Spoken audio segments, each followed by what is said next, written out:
할렐루야! 사랑하는 반석의 모든 성도님들, 8월 23일 월요일 아까베 시간이 돌아왔습니다.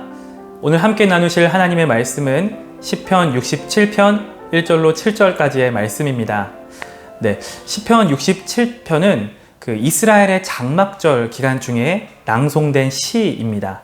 자, 이후에는 유대인들 사이에서 추수감사 찬송으로 불린 예배, 감사 예배 시로 분류되는 시입니다. 자, 그 내용은 다음과 같습니다. 온 땅과 열방이 하나님의 통치로 복을 받게 될 것이다 라는 내용이 주로 담겨 있는 것이 바로 시편 67편의 내용입니다. 자, 1절을 함께 볼까요? 1절을 보면 시인이 먼저 하나님이 어떤 분이신지에 대해서 소개하고 있는데요. 1절 말씀입니다. 하나님은 우리에게 은혜를 베푸사 복을 주시고 그의 얼굴빛을 우리에게 비추사라고 시인은 말합니다. 성도님들, 지금 시인이 하나님이 어떤 분이다 라고 소개하고 있습니까? 네, 맞습니다. 바로 하나님은 우리에게 은혜를 베푸시고 복을 주시는 분이다 라고 시인은 소개합니다. 성도님들께서 생각하시는 복은 어떤 것인가요? 자, 우리가 앞선 시편 66편과 65편의 시들을 통해 확인한 것처럼, 그래서 성경 전반적으로 말하는 것처럼 성경이 우리에게 가르쳐준 복은 사실 하나님과의 바른 관계를 두고 복이다 라고 말합니다.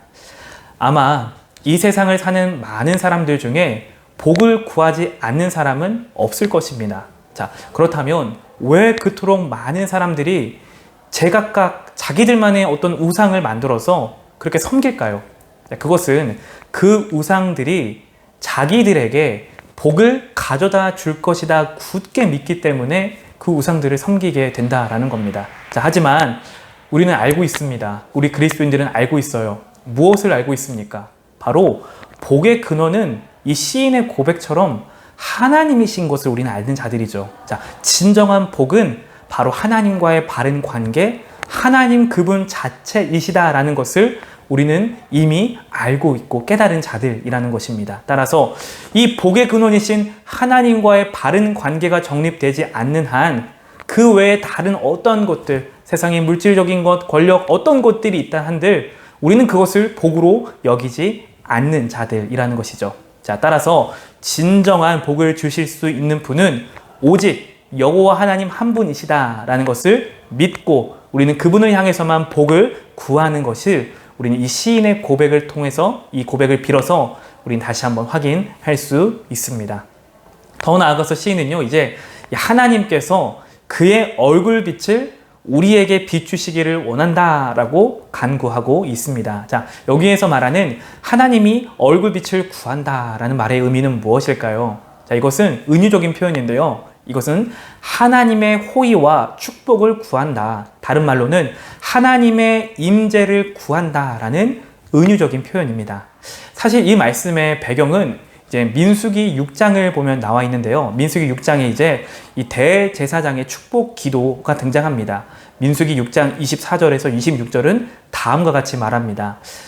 여호와는 내게 복을 주시고 너를 지키시기를 원하며 여호와는 그의 얼굴을 내게 비추사 은혜 베푸시기를 원하며 여호와는 그 얼굴을 내게로 향하여 드사 평강 주시기를 원하노라 할지니라 하라. 아멘. 자, 먼저는 지금 이 아까베에 함께 하고 계시는 우리 성도님들의 모든 삶 속에서 여호와 하나님께서 성도님들의 삶 속에 얼굴 빛을 비추사 하나님께서 주시는 은혜와 평강이 날마다 우리 성도님들의 삶 속에 충만하게 경험되시기를 축복합니다. 자, 그리고 날마다 이 하나님의 얼굴을 구하면서 하나님의 임재를 사모하는 우리 모든 성도님들 되시기를 소원합니다. 자, 바로 이어서 2절과 3절인데요. 2절과 3절에서 시인은 여호와의 얼굴 빛을 경험한 주의 백성들이 무엇을 위해 간구하고 무엇을 위해 기도해야 하는지에 대해서도 다음과 같이 소개하는데 우리 2절과 3절 말씀도 한번 같이 보겠습니다. 2절입니다. 주의 도를 땅 위에 주의 구원을 모든 나라에게 알리소서. 하나님이여 민족들이 주를 찬송하게 하시며 모든 민족들이 주를 찬송하게 하소서라고 말합니다. 여러분, 지금 시인은 무엇을 간구하고 있습니까? 바로 주의 도가 온 세상에 알려지기를 간구하고 있습니다. 자, 시인은요, 이제 이 하나님께서 자신들의 이스라엘만의 하나님이 아니라 온 열방의 하나님이 되어주시라는 것을 하나님 앞에 간구하고 있다라는 겁니다. 여러분, 구약을 보면 여러 선지자들 중에 요나 선지자 잘 알고 계십니까? 요나 선지자가 하나님께 어떤 사명을 받았습니까? 하나님께서는 요나가 이제 이 죄악이 가득한 니느웨로 가서 하나님의 말씀을 전하라는 사명을 요나에게 주십니다. 자, 그런데 요나는 그 하나님의 말씀에 어떻게 반응합니까? 자, 그는 이런 마음이 있었던 거예요. 어떻게 이 죄악이 가득한 그 니느웨 사람들을 하나님께서 구원하실 수가 있냐? 나는 갈 수 없다라는 고집을 피우고 결국 하나님의 뜻과는 반대로 도망가게 됩니다. 자, 그러니까 이 요나에게는요, 그 마음 안에 죄악이 가득한 이 이방인들은 구원을 받을 수 없다라는 생각이 변화되기 이전까지 있었다라는 것입니다. 자, 그런데 지금 시편 67편에서 말하는 이 시인은 요나 선지자하고는 다른 모습을 보여주고 있어요. 자, 그는 요나처럼 어떤 민족주의에 치우친 편협한 구원을 말하고 있지 않습니다. 자, 그래서 우리가 방금 살펴본 것처럼 2절과 3절에서 말하는 것처럼 이제 이방인들도 하나님의 율법과 법도가 무슨 의미인지, 그 뜻이 무엇인지를 깨달아 알아서 주의 구원에 동참하고 이제 모든 민족들이 하나님의 거룩하신 이름을 찬송하기를 위해서 간구했다라는 것입니다. 사랑하는 성도님들, 부활하신 예수님께서는요, 제자들에게 다음과 같은 사명을 주셨습니다. 마가복음 16장 15절을 이렇게 말합니다. 너희는 온 천하에 다니며 만민에게 복음을 전파하라 라고 제자들에게 사명을 맡기셨습니다. 이 사명이 과연 제자들에게만 맡기신 사명입니까? 아닙니다. 제자들인 우리들에게도 맡기신 사명인 줄로 믿습니다. 하나님은요, 이스라엘만의 하나님이 아니라는 거죠. 하나님께서는 이 주 예수 그리스도의 복음이 온 열방과 세상에 전파되고 전해져서 주님의 택하신 사람들이 하나님의 백성으로 돌아오기를 원하시는 것, 그 은혜를 베푸시기 원하시는 분이 바로 우리 하나님 아버지라는 것입니다. 따라서 하나님의 얼굴빛을, 하나님의 임재를 맛본 성도라면은 이제 이 하나님의 빛이 온 열방까지, 땅끝까지 가득하기 위해 기도해야 한다라는 점을 우리는 이 시인의 고백을 통해서 우리 신앙의 교훈으로 삼을 수 있다라는 겁니다. 소망하기는요, 이 시인의 기도의 제목이 우리 여러분들의 기도 제목이 되기를 소망해봅니다. 자, 이어지는 4절과 5절인데요. 이제 시인은 이제 이 하나님의 은혜와 복을 맛본 자들이 하나님을 향해 어떻게 반응하는지에 대해서도 소개하고 있습니다. 4절과 5절. 온 백성은 기쁘고 즐겁게 노래할지니 주는 민족들을 공평히 심판하시며 땅 위의 나라들을 다스리실 것임이니이다. 하나님이여 민족들이 주를 찬송하게 하시며 모든 민족으로 주를 찬송하게 하소서라고 말합니다. 여러분, 하나님의 은혜와 하나님의 복을 맛본 자들의 반응은 무엇입니까? 바로 하나님을 찬송하는 것입니다. 하나님을 높여드리는 것입니다. 모든 민족들이 하나님의 이름을 기쁘고 즐겁게 노래한다라고 말합니다. 그런데 그 이유가 무엇입니까? 4절의 중반을 보면 이렇게 말합니다. 주는 민족들을 공평히 심판하시고 땅 위의 나라들을 다스리실 것이기 때문에 모든 민족들이 하나님을 찬송하게 될 것이다 라고 시인은 말하고 있습니다. 자, 시인은요, 이제 이 모든 민족들이 하나님이 어떠한 분이신지를 알게 되었다라고 말합니다. 하나님은 모든 민족들을 공평히 심판하시는 하나님이라는 것을 알았다라고 말해요. 하나님은 모든 나라를 다스리시는 왕이 되심을 알았기 때문에 이제 모든 민족들이 하나님을 찬송하게 된다라고 시인은 고백하고 있습니다. 여러분, 세상이 통치하는 법, 세상의 왕은 공평하지 못합니다. 자기에게 유익이 되는 쪽으로 치우치기 마련입니다. 자, 그로 인해서 이 세상의 왕이 다스리는 곳은 각종 불의와 재난, 각종 불공평함이 끊이지 않는 곳이 바로 세상입니다. 하지만 우리 하나님은 그런 분이 아니십니다. 우리 하나님은 공의의 하나님이십니다.